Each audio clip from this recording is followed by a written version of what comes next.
They just attacked Israel. And it's been a hotbed beyond that, even beyond that.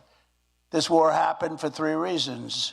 The allowing by the Biden administration of Iran to sell massive amounts of oil, making $60 billion a year. People don't talk about that. They talk about the $6 billion. But they gave them $6 billion in ransom money. We got 6, they got 6. We got 5, they got 5. But then what happened is they also got $6 billion. So we got 5, and they got 5.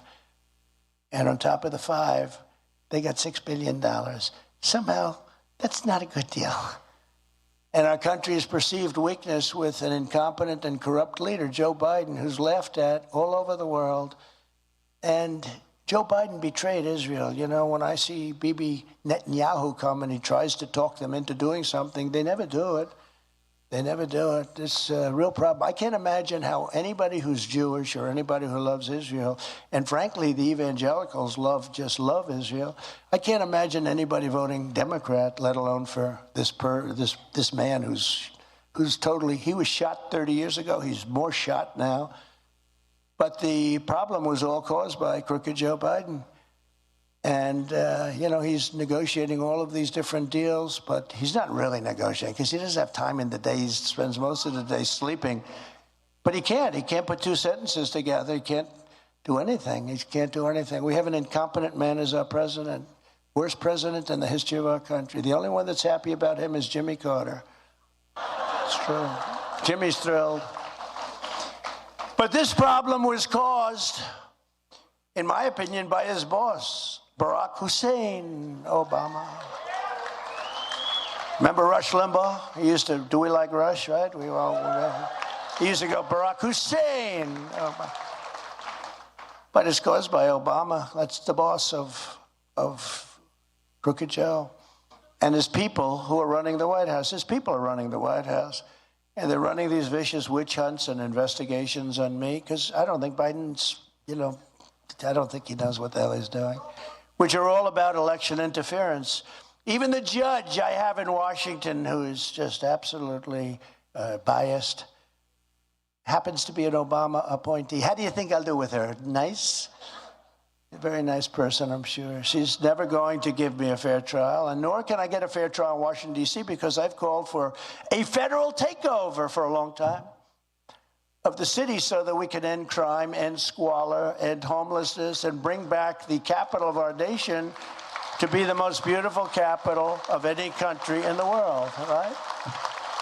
But you can't have, they're supposed to have a trial. I say, I'm taking away your city. No, we're going to make it beautiful. We're going to do it, and we'll be fine. You know what? We're going to be fine.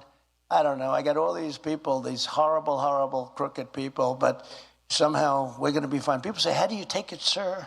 I say, whatever, but we're going to be fine because that's the way it works out. People get it. You know, the public understands it so well. That's why I'm the only man ever indicted who went up in the polls very substantially. Sure. Everybody gets indicted, ladies and gentlemen. I will be leaving. No, I'm the only man that's ever been indicted who went up. I think. Would you check that when we get back to Washington, please? I'm pretty sure. How would you like to be indicted? Listening to Donald Trump speaking in New Hampshire, talking about Israel. Israel is at war, and the fears about escalation now very real. Let's bring in our expert panel now. Retired U.S. Army Lieutenant Colonel Tony Shaffer is with us. Tony's also the president of the London Center for Policy Research, and also alongside Tony is senior advisor for former President Donald Trump, Jason Miller. Gentlemen, welcome in. Thank you so much for your time today. Jason, I'd like to start with you first on the political angle. I think we are going to actually go take a live look here. First of all, there's some developments. Before we get to you, Jason, on some of the political implications here for Biden, I do want to bring in Tony. So there's the newest information here that there's been an arrest of a Lion's Den leader. But clearly, as we know, Israel is now on the defensive here. And a lot of calls are just, we have to remove Hamas. They have to get control of Hamas. Strategically, what do you think the most important thing is for Israel to do now, knowing there are hostages also being used as human shields here? Well, Bianca, that's the issue. You have to both be prepared to return to the offensive without jeopardizing the hostages. This is a truly Damocles sword over the heads of the Israelis.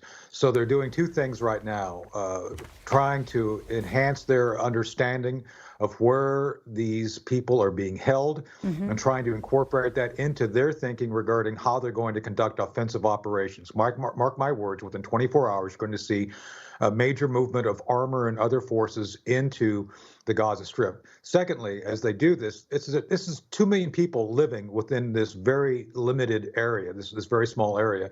So they're going to have to be very precise on how they proceed. So they're trying to do that right now. At the same time, you're going to see arrests and other efforts to gain intelligence. That's how you gain intelligence about the tactical situation. Yes. You arrest these folks if you can grab them. That's what's going on. All right, let's talk about Iran. There's obviously been sharp criticism, very clearly towards Biden for releasing $6 billion. But Tony, we have to underscore this isn't just $6 billion unfrozen recently with a prisoner swap. This goes back to Obama giving billions to a regime who hates America and they hate Israel. So this Biden administration continues Obama's work to appease them. So I mean, how can they continue to give billions of dollars to Iran when we know the proxy is Hamas, the proxy is Hezbollah, and now we have dead Israelis and women and children brutally murdered, dead Americans? How can this administration in any way come forward and try to right this now? Well, they've got to establish the Trump-style policy. And look, Jason and I talked about this back in the old days. You've got to find a way to essentially defund everything that the Iranians have. And by the way, you've got to figure out a way to cut off their oil profits as well. The Obama administration was allowing for all the back doors to remain open. As a matter of fact, we tried to cut off and prevent, through sanctions, money going to them via to stop the nuclear thing, and somehow money was still making it through. And the Obama administration knew this. So you've got to actually face the facts and do this. The other thing, Jake Sullivan has talked about how they want to, quote unquote, integrate the security apparatus of all these nations. It ain't going to work. It's like the high school debating team doing mock UN. They've got to get over themselves and recognize that siding with the Saudi Arabians, like was about to happen with the Israelis and Saudis, to create a clearly defined NATO-style organization that will stop the Iranian aggression. And that way, the cutting off funds, establishing a clear military capability to stop the Iranians are the things that they must do immediately if they're going to stop this thing from getting larger. Now, obviously, Hezbollah could jump into this in Lebanon to make it go against the Israelis. That's the other big thing to look at right now to make sure that that doesn't happen as well. Great analysis. All right, so Jason, we just heard from Donald Trump, former president, talking about how Biden has betrayed Netanyahu. Their relationship, obviously, Biden and Netanyahu, very frosty, as we saw when they met in New York, not D.C. Just a few weeks ago, UN week, Biden had to look down at his note cards as he addressed America's greatest ally. And as Tony was just laying out, where do we go from here? We don't even hear from President Biden today. They've called a lid on availability. And yesterday, we know he came out very, very late on all of this as these attacks were happening. Well, Bianca, elections have consequences. And as we saw in 2020 during the campaign when President Trump said if Joe Biden is elected that we're going to have a porous southern border, our economy is going to go to hell, they're going to have chaos in the Middle East, and all of these foreign, whether it be dictators or leaders or terrorist groups, are going to be emboldened. I don't think even President Trump or any Trump supporter would have realized just how bad it would have gotten. Because here's the thing, once you lose deterrence, you can't get it back.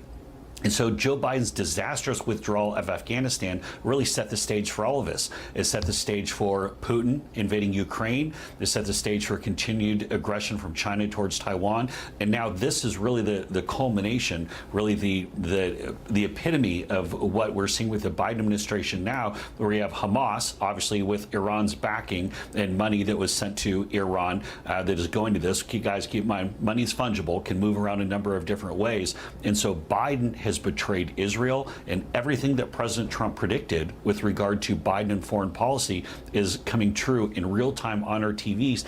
Dead Israelis and dead Americans, and it's Joe Biden's fault. And also the question, I have about 20 seconds, Tony, what exposure do we have? We've had a wide open southern border under Joe Biden as well. We have. Well, we recognize that people are coming through. We don't know. And probably out of the people we actually do encounter, for every one we encounter and stop, there's 10 coming through. We know multiple countries, to include China and Iran, both have sent people through. We need to stop the border, shut the border down before we have this sort of attack against the United States within our own soil. So that's what we have to do. Tony Shaffer, Lieutenant Colonel, thank you. Jason Miller, thank you as well. We appreciate you guys joining us today on this massive breaking story that continues to develop at this hour in Israel. Thank you both. Thanks, Bianca. Thank you.